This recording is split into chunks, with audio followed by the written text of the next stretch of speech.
Salut, je m'appelle Martin Larose et bienvenue à Studio Boréal.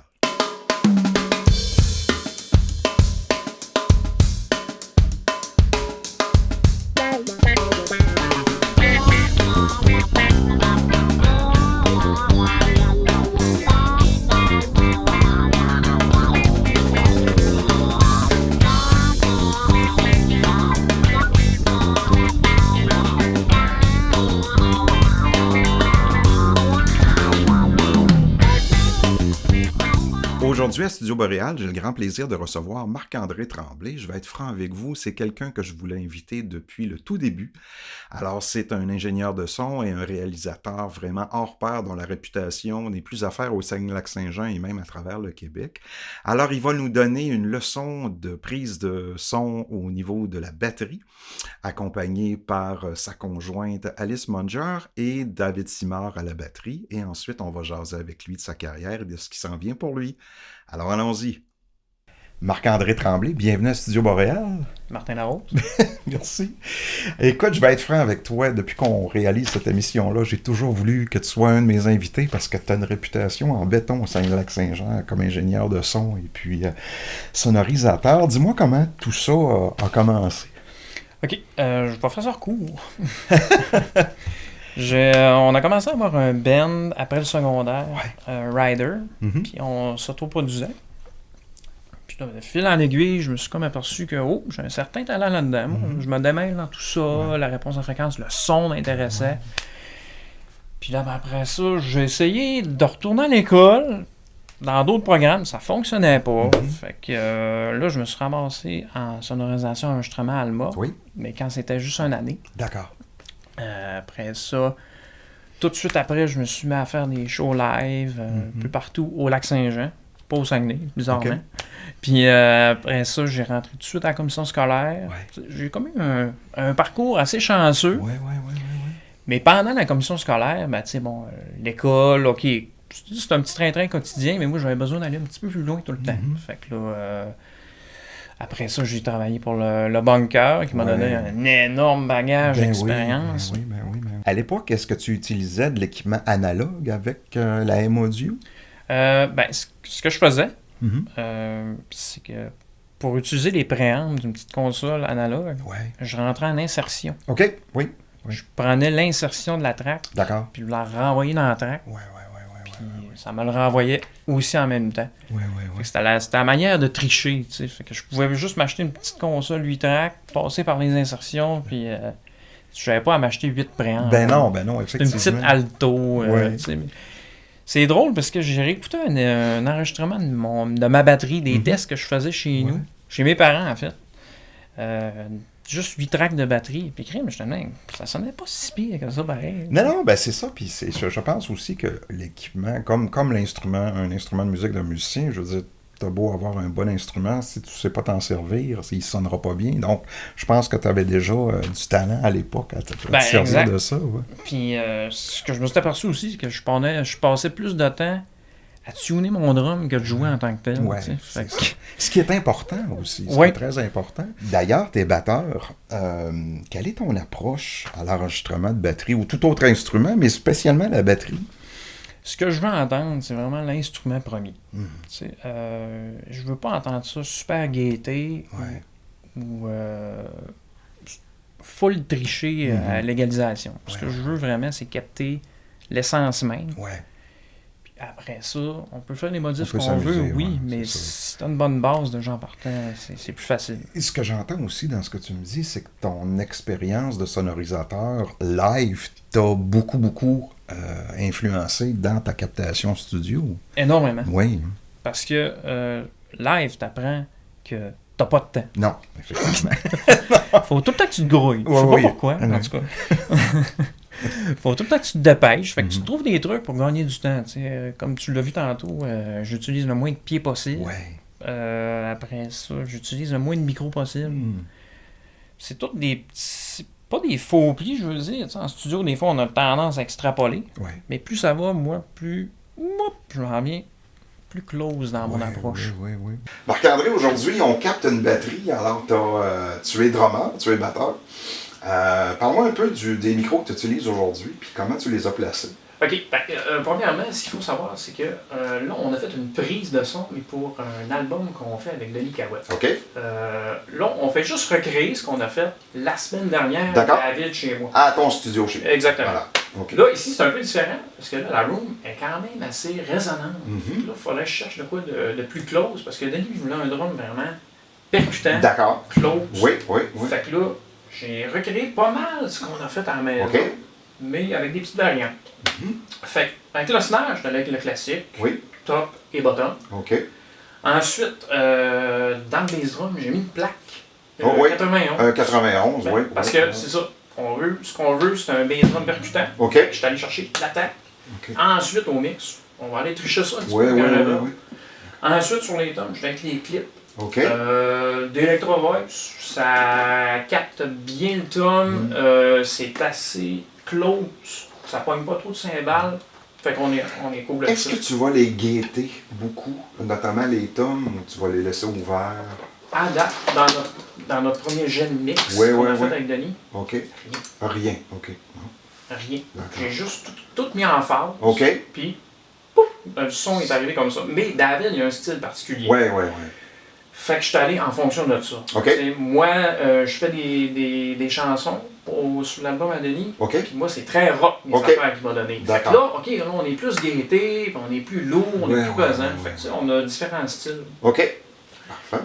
Après ça, sur le floor, j'ai mis un descendu. Oui. Parce que j'aime bien le gras que ça donne. Oui, oui, oui. C'est particulier parce qu'on l'utilise. C'est un micro qui est reconnu pour être pour les bass drums en général. Exactement. Oui, oui. Moi, je l'ai mis sur le floor parce Ouais. que, je sais pas, j'ai mis ça un jour, à un moment donné, je sais plus trop où. Oui, oui.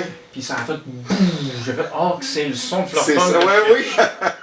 Voilà, ça colle, ça à peu près tout. Ouais. Ben, c'est ça qui est important aussi. C'est un laboratoire, un studio. Il faut essayer des Toujours, choses. Ben toujours. oui. Puis la plupart des techniques studio que je prends, Ouais.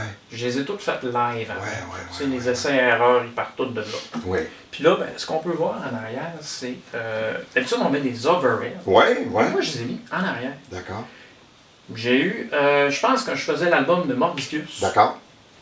Puis par erreur, j'ai mis les micros en arrière. OK. Par erreur. Par erreur. OK. Je les ai mis en arrière de Luc.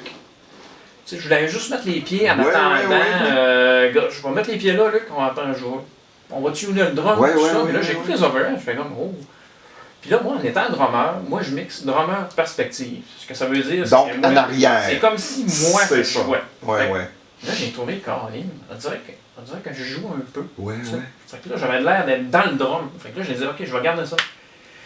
Et là, par après, j'écoute Mix with the Master. Ouais. Puis là, je me rends compte que Steve Albini fait ça. Ouais. Il a fait ça avec Nirvana. Là, j'ai Ouais, fait, ouais.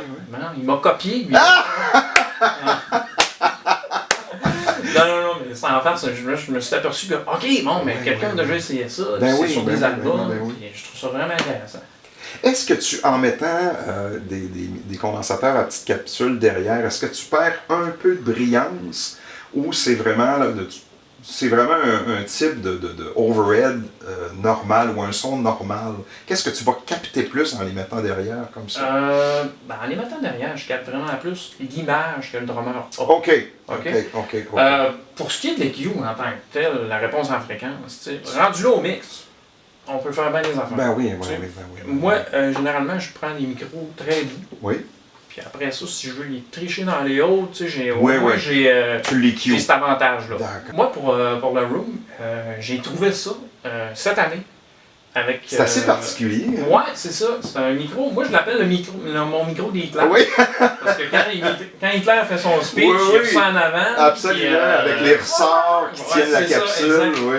Fait que moi, je le reconnais comme ça, mais c'est un microphone à ribbon. Oui. Mhm. Fait que toutes les hautes fréquences sont douces. Oui. Puis moi, ce que je cherche pour le room, c'est surtout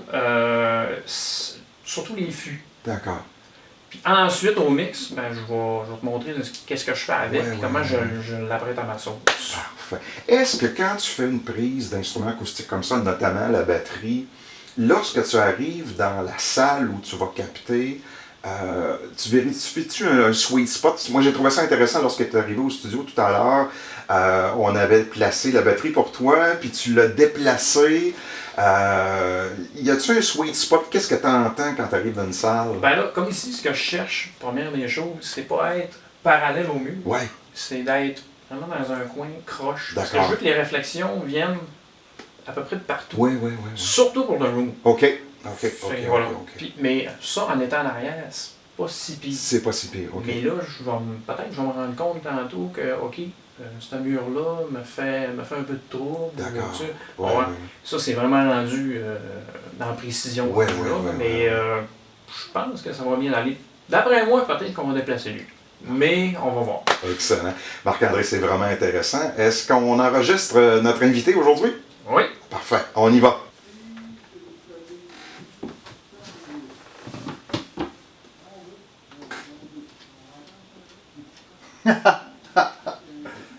Oui.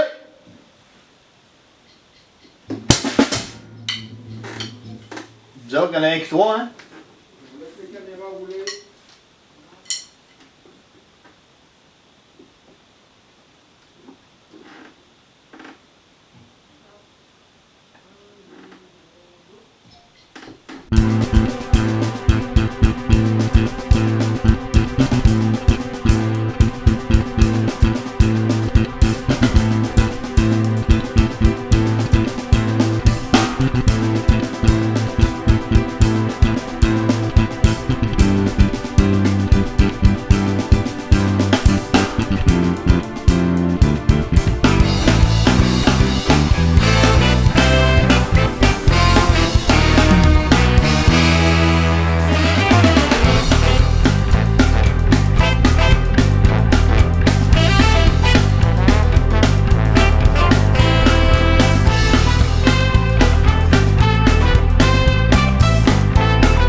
Marc-André, tu as été l'ingénieur de son pour le groupe Mordicus lors de leur dernier album qu'on a ici d'ailleurs, Où sont les néons. C'est un travail de maître, je dois t'avouer, j'ai adoré ça. Et puis, ce qui m'a frappé là-dedans, parce qu'on les a reçus ici, Mordicus, l'année passée, c'est un band qui aime jouer live. Hein? Ouais. Donc, comment a été ton approche en studio avec ça? Les premières discussions qu'on avait faites avec Mo, c'était que cet album-là, il voulait que ça soit plus découpé, plus précis, plus... Là, je sais qu'ils sont ailleurs là, dans le process de nouvel album. Ouais. Mais pour cet album-là, c'était vraiment ça le mot d'ordre. On va être plus découpé, plus défini un peu. On veut une prod à cette tête. Oui. C'est un album qui est extraordinaire. C'est vraiment une des meilleures productions à sortir du Saguenay. Je te félicite, c'est vraiment extraordinaire. Il y a eu un beau moment aussi sur cet album-là. Tu as enregistré le Quatuor Alcan. Parle-moi donc de ça. Oui, on a enregistré le Quatuor, puis c'était vraiment... je sais pas, pour moi, c'était comme... le Quatuor Alcan vient jouer sur une chanson. OK. J'ai 4 chaises. Ça tombe bien, tu sais. C'est correct. Puis là, je venais juste de construire mon studio. Puis c'est drôle, la première question, ça a été t'as-tu de la ventilation? Tu sais? Oui. J'ai tout pensé à ça. J'ai mes docs de ventilation. Oui.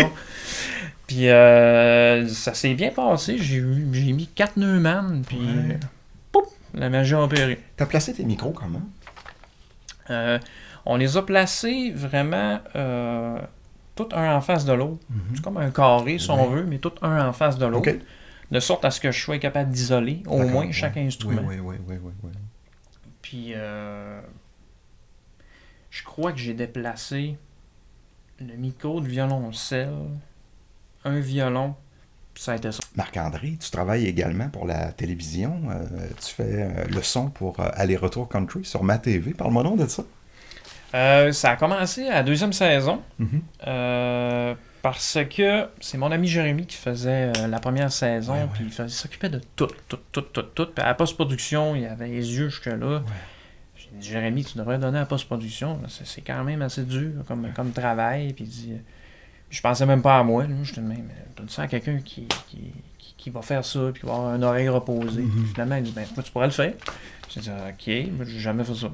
Okay. Je me suis juste lancé là-dedans. C'est bon. On a parlé à Caro, puis OK, Marc-André va faire la 2e saison. Puis, moi, pour avoir participé l'an passé à l'émission, c'est une émission qui est réglée au quart de tour. Puis le son à la fin, à la télévision, est fabuleux. C'est quoi ton challenge principal quand tu fais le son pour Aller-Retour Country? Le challenge, ça a été au fur et à mesure des émissions, on s'est tout le temps trouvé des petits trucs pour OK, comment est-ce qu'on peut améliorer le son, puis que ça fit avec l'image, que ça soit beau, esthétique, puis tout ça. Puis moi, les musiciens qui sont là, Alex... Oui, c'est très bon musicien. Oui, avec Alex, c'est le chef d'orchestre. Oui. Fait que, là, quand j'ai quelque chose... Et c'est un batteur. C'est un batteur. Donc la connexion s'est faite tout de suite. On parle de drum, comment est-ce qu'on peut améliorer tout ça. Après ça, John Anthony à la guitare. Hey John, telle affaire, tu peux-tu mettre ça comme ça? Ouais, pas de trouble, Marc. Puis après ça, mais la basse, lui, il s'assit sur le mix, puis tout va bien. T'sais. Après ça, avec Cynthia, on s'est trouvé des trucs aussi pour ramasser le moins de cochonneries possible dans les micros. Faites-vous un peu de post-production ou c'est vraiment ce que vous enregistrez? C'est vraiment sur le moment. C'est déjà arrivé avec Caro que, hey gars, je bafouille dans telle affaire. Pogne un micro, je chante ça, juste un petit mot. Puis au final, ça paraît même pas. Non, c'est ça, effectivement. Mais il n'y a pas beaucoup de post-prod, honnêtement. Je pogne tout live, mais comme l'approche que j'ai faite sur l'album de Mordicus, tout est découpé à l'os. Il y a un bout de mort là, paf, je coupe le bruit de fond. On l'entend d'ailleurs dans l'émission. J'ai vraiment une approche découpée, plus dry que je mets pas beaucoup de reverb. J'en mets, mais je veux pas qu'il paraisse. Je veux qu'il englobe. Plus naturel. Naturel. J'aime ça entendre ça rough un peu. Marc-André, tu es venu avec ta conjointe aujourd'hui, Alice Munger, qui joue de la basse avec toi. Donc, une famille musicale. Oui. Comment tu vas capter ça aujourd'hui? Ce que j'ai fait, c'est que là, toujours dans la même optique, dans l'album à Denis, on capte tout vraiment en direct. D'accord. Fait que je passe pas par un ampli, je passe par rien en particulier. Moi, il va direct dans la DI, boîte, injection direct. Oui. Ouais, là, c'est ça. Là, j'ai comme. Tu m'as comme pris le cours, là. Oui, je fais ça quelquefois. Ouais. C'est une chose qu'on a trouvée dans Québec Sim à un moment donné. Je me suis dit, on est dans un environnement, c'est pas super. Ça sonne super réverbératif. Puis, je manque de précision à la base. Tu sais. Même si c'est ma conjointe, j'en manque de précision puis depuis des années. Tu sais. Fait que là, j'ai juste passé une distorsion en parallèle, live. Là, je me suis aperçu que, OK, ça marche. Oui, absolument. Fait que là, j'ai juste intégré ça dans mon approche. Lorsque tu mixes, par exemple, la batterie, est-ce que tu vas rajouter de la saturation, par exemple, avec un émulateur de ruban ou... Oui? Toujours, mais en parallèle. En parallèle, oui. Pas carrément dessus. Ouais. Fais-tu beaucoup de compression parallèle dans tes mix? Énormément. Énormément, oui. Ça nous donne du volume, absolument, ça nous donne des subtilités. Oui, puis un son un petit peu plus présent aussi.